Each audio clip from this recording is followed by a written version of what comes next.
नमस्कार. मी प्राध्यापक बापूसाहेब जवळेकर, राजर्षी शाहू महाविद्यालय साहित्य लातूर मराठी विभाग येथे सहाय्यक प्राध्यापक म्हणून काम करत आहे. आज आपल्या चर्चेचा विषय महानगरी साहित्य, स्वरूप, संकल्पना, महानगरी साहित्याचे वेगळेपण या संदर्भाने आपण स्थूल मानाने चर्चा करणार आहोत. मित्रांनो, महानगरी साहित्याचा विचार करण्यापूर्वी ही जी महानगरी उदयास आलेली आहे त्या संदर्भाने आपल्याला अगदी थोडक्यात विचार करायचा आहे. औद्योगिक क्रांती आणि वैज्ञानिक प्रगतीच्या रेट्यात 20व्या शतकाच्या सुरुवातीलाच जगभर महानगरे झपाट्याने उभी राहिलेली आपणास दिसतात. महानगर म्हणजे रोजगार मिळण्याचे हमखास ठिकाण अशी आज महानगरांची ओळख निर्माण झालेली आपल्याला दिसून येते. औद्योगिक क्रांती आणि वैज्ञानिक प्रगतीने खेड्यापाड्यातील विविध पारंपरिक व्यवसाय मोडकळीस आणलेले आपल्याला दिसून येत आहे. त्याचा परिणाम असा झाला की पारंपरिक व्यवसाय करणाऱ्यांसमोर जगण्याचा भीषण प्रश्न उभा टाकला आणि तो सोडविण्यासाठी व जिवंत राहण्याच्या ओढीतून ग्रामीण भागात बेरोजगार झालेले हात आणि पोटांसाठी त्यांची पावले शहरांकडे धावत सुटलेले आपल्याला दिसतात. यामध्ये विविध जाती, जमाती, धर्मांचा, संस्कृती, रिवाजांचा असलेला हा जो लोकसमुदाय आहे तो महानगरामध्ये पोटाच्या पाठीमागे लागून आलेला आपल्याला दिसून येतो. महानगरात आलेल्या लोकांच्या भिन्न भिन्न शैलींच्या संस्कारातून महानगरीय जीवनाचे एक स्वतःचे असे परंपरा आणि चालीरीती यातून सांस्कृतिक विश्व तयार झालेले आपणास दिसते. हे महानगरीय जीवन अनेक रूपी आणि अनेक स्तरीय आहे असे यामुळेच म्हटले जाते. या सर्वांचे चित्रण ज्या साहित्यामध्ये केले जाते त्यास महानगरीय साहित्य असे आपण म्हणू शकतो. या महानगरीय साहित्याचा उगम इतर प्रवाहांच्या सोबतच 1960च्या दरम्यान झालेला आपणास दिसून येतो. मित्रांनो, या महानगराच्या उदयाच्या कारणानंतर महानगरीय कवितेचे स्वरूप आपणास पाहता येते. महानगरीय जीवन जाणीवा व्यक्त करणाऱ्या कवितेतून जीवनाची विविध व्यक्त रूपे झालेली आपल्याला दिसून येतात. या कवितेतून जगण्याविषयीची महाशंका, विनाशकता, अमानवीकरण आणि आधुनिकतेतून निर्माण होणाऱ्या जीवन व्यवहाराचे पाखंडी रूप हे आपल्याला या कवितेतून व्यक्त झालेले दिसते. ही कविता जगण्यातली असहाय्यता, पिळवणूक, शोषण आणि जुलमाचे दर्शन घडविताना दिसते. त्याचबरोबर सर्वसामान्य माणसांची जगण्यासाठी चाललेली धडपड, त्यांना अस्वस्थ करणारे एकाकीपण, एकलकोंडेपणा, सत्तेचे राजकारण, सर्वसामान्यांची अगतिकता, त्यातून आलेली हतबलता ही देखील या कवितेतून व्यक्त होते आहे. या संदर्भामध्ये कवयित्री नीरजा यांचे मत फार महत्त्वाचे वाटते. त्या म्हणतात की महानगरीय कवींच्या जाणीवा आजच्या जगाशी जोडलेल्या आहेत. जागतिकीकरण, भ्रष्ट व्यवस्था, ऱ्हास पावत चाललेली मूल्य व्यवस्था, त्यातून आलेले नैराश्य, जगण्यात आलेला एकसुरीपणा यांनी अस्वस्थ झालेल्या ह्या कवींमधल्या वीरनायकांनी केव्हाच मान टाकलेली आहे. महानगरातील झपाट्याने बदलणारे वास्तव आज त्यांना हादरून सोडत आहे, त्यांच्यातल्या सर्जनाला आव्हान देत आहे. एक प्रकारचं वांझ निर्मिती क्षमता हरवलेलं जगणं हे कवी जगत आहेत. मला वाटतं नीरजा महानगरीय जीवनाचं अगदी वास्तव दर्शन आपल्या मतातून व्यक्त करतायत. महानगरीय जीवनाची भयग्रस्तता करणारी विदारकता, यंत्रयुगीन बनलेला समाज आणि मध्यमवर्गीयांचं किरट आणि खुरट बनलेलं जीवन पहिल्यांदा मर्ढेकर यांनी मराठीमध्ये आणून कवितेला एक वेगळा आयाम देण्याचाही प्रयत्न केला. महानगरीय साहित्याची निर्मिती करणाऱ्या साहित्यिकाला स्वतः जगलेले जीवन सोबत पारंपरिक संस्कारांनी घडलेली मानसिकता व आधुनिक भौतिक सुख सुविधांनी लालचावलेली त्यांची जीवन पद्धती यांच्यातील फार मोठे अंतर जाणवले. नव्या व्यवस्थेची जुळवून घेता न आल्यामुळे महानगरातील सर्वसामान्य माणसांना न्यूनगंडाने पछाडले. अशांचे चित्रण करणाऱ्या साहित्यात एक प्रकारचा ठळक असा आयडेंटिटी क्रायसिस उभा टाकलेला आपल्याला दिसून येतो. मर्ढेकरांच्या यांच्या नंतरच्या कालखंडात लिहिली गेलेली जी महानगरीय कविता आहे अशा आयडेंटिटी क्रायसिस मधून पुढे आलेली आपणास दिसून येते. मित्रांनो, आपला गाव, प्रदेश, महानगरीय जीवनाच्या धकाधकीत एकटा, असुरक्षित, असहाय्य, अगतिक झालेला माणूस हा महानगरीय संवेदनाचा काव्य विषय बनलेला आपल्याला दिसून येतो आहे. जागतिकीकरणाच्या रेटा, आधुनिकीकरणाच्या नव्या प्रक्रियेतून आणि औद्योगिकरणातून जगभर आज जी महानगरे उदयास आली, त्यामध्ये ग्रामीण व निम शहरी जीवनापेक्षा वेगळे समाज जीवन, वेगळी संस्कृती तिथे उदयास आलेली दिसून येते.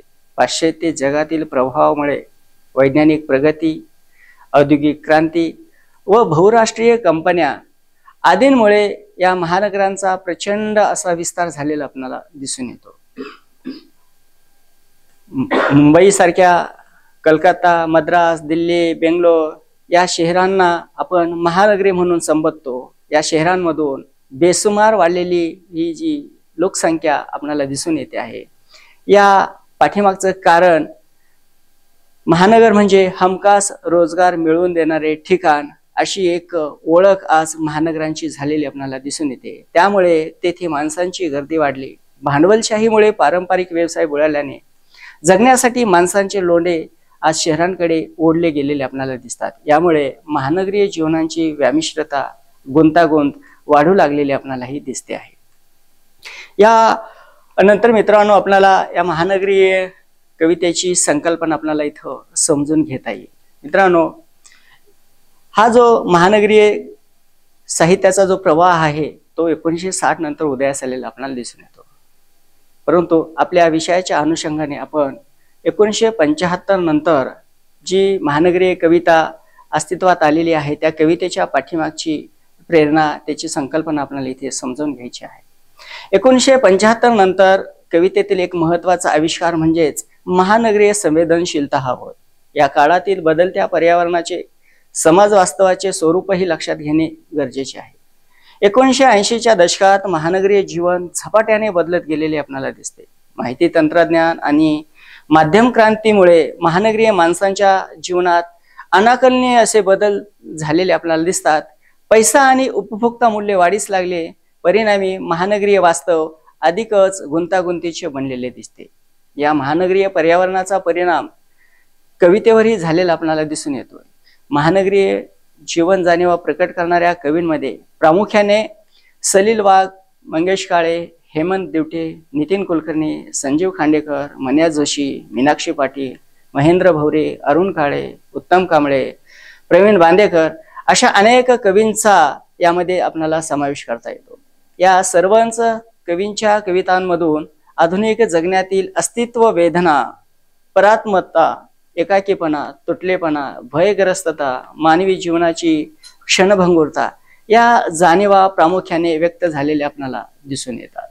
त्याचबरोबर आधुनिक संस्कृतीतील रुग्ण व्यवस्था, एकाकीपणाचा आत्मसंभोग, संवेदन विरहितता व पूर्व जीवनाशी आपला तुटलेला लगाबांधा या जाणीवाही व्यक्त होत आहे.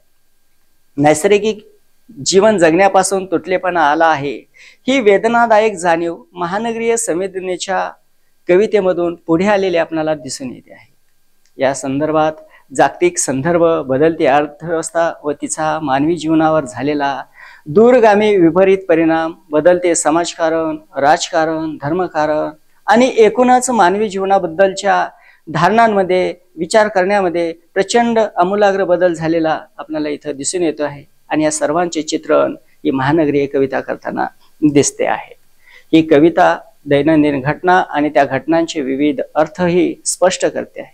सामाजिक व सांस्कृतिक जीवनातील संघर्ष आणि त्यामागील कारण मीमांसांचाही शोध ही कविता घेताना दिसते आहे. उत्कट संवेदना, अस्वस्थ करणारे प्रश्न या कवितेने पुढे आणले. त्यामुळे जागतिकीकरणामुळे निर्माण झालेल्या जीवनाला ही महानगरीय कविता धीटपणाने व्यक्त करताना दिसते. महानगरातील माणसांचं अस्तित्व, त्यांच्या संवेदना, भावभावना शोधण्यालाही महानगरीय कविता प्राथमिकता देते आहे. यातच या महानगरीय कवितेचे वेगळेपण दडलेले आपल्याला दिसून येते. महानगरीय जीवनातील व्यामिश्रता असलेल्या जीवनाचे चित्रण अरुण कोलटकर, दिलीप चित्रे, मनोहर ओक, तुळशी परब, नामदेव ढसाळ, सतीश काळशेकर, अरुण काळे, सलील वाघ, मंगेश काळे, गोविंद काजरेकर आदींच्या कवितेतून फार प्रभावीपणाने पुढे आलेले आपल्याला दिसते. वरील विवेचनावरून महानगरीय कवितेचे स्वरूप स्पष्ट होण्यास मदत होऊ शकते. या जागतिकीकरणामुळे सर्वसामान्य माणूस आज ग्राहकांमध्ये रूपांतरित झालेला आहे. त्यातून बोकाळणारा चंगळवाद, मूल्यऱ्हास, नैतिकतेचा ऱ्हास होऊन बसलेली ही बोकाळलेली अनैतिकता, त्याच्या जोडीनेच विमुक्त असे लैंगिक संबंध, त्याच्या जाणीवा आदी आशय सूत्रे घेऊन ही महानगरीय कविता सामाजिक सांस्कृतिक जीवन जाणीवा घेऊन समर्थपणे व्यक्त होत असलेली दिसते आहे. मित्रांनो, या नंतर या महानगरीय कवितेचे वेगळेपण हे आपल्याला पाहता येऊ शकते. 1980 नंतर छोट्या शहरांचे वेगाने महानगरात रूपांतर झालेले दिसते. या महानगरात जगण्याची एक स्वतंत्र शैली उदयास आली. माणसाने ही जीवनशैली स्वतःहून स्वीकारली, तर कधीही जीवनशैली स्वीकारणे त्याला त्या परिस्थितीने भाग पाडले. या जीवनशैलीने काहींना आनंद दिला, तर बहुसंख्य लोक उद्ध्वस्तही झाले.